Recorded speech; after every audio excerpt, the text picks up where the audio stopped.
Next Monday will mark 4 months since the President commenced military action in Syria and Iraq against ISIL. Let's not make any mistake about this. America is at war.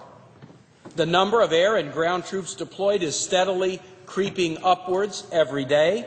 Our troops are dying, and the fiscal cost to American taxpayers is growing every day. While all the activities of war are occurring, there's a strange conspiracy of silence about it in the White House and in the halls of Congress.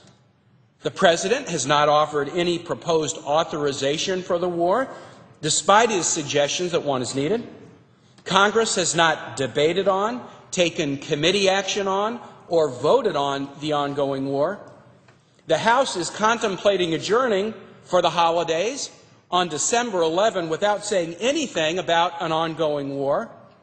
And because neither the President nor Congress has undertaken the necessary public debate over the war, the American public have not had the chance to be fully educated about what's at stake and why it's in our national interest to ask our troops to risk their lives thousands of miles away. The President needs new legal authority to conduct the war on ISIL. But to this date, 4 months after the initiation of war, the administration has not even been willing to present a draft authorization of the mission to Congress. Instead, the President has persisted in a war that is not within the scope of his Article II powers, that is not authorized by any treaty obligation, that is not justified under either of the congressional authorizations passed in 2001 or 2002. And so I request our President, make good on your promise to engage Congress. The votes are here in this body to support the President.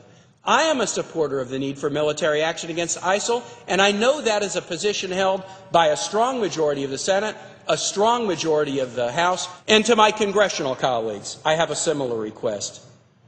Let's not leave this Capitol without a debate and a vote. We've gone 4 months without any meaningful action about this war. First, we were told that Congress would get to it after the midterm elections.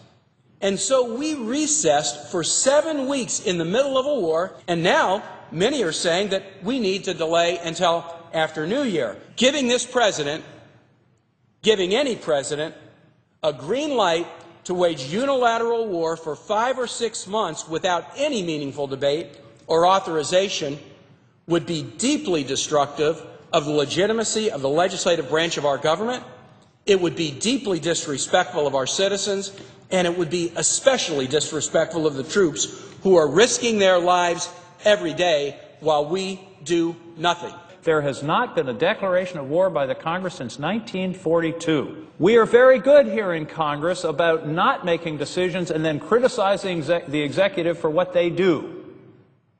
This is an opportunity where we have the power, the constitutional power and the constitutional responsibility to discuss, debate, and authorize the executive's actions against this terrible foe. To not do so is simply one more sliding away, one more giving away of our constitutional authority to the executive that I think is in detriment not only to the Constitution itself, clearly, but also to the interests of the American people.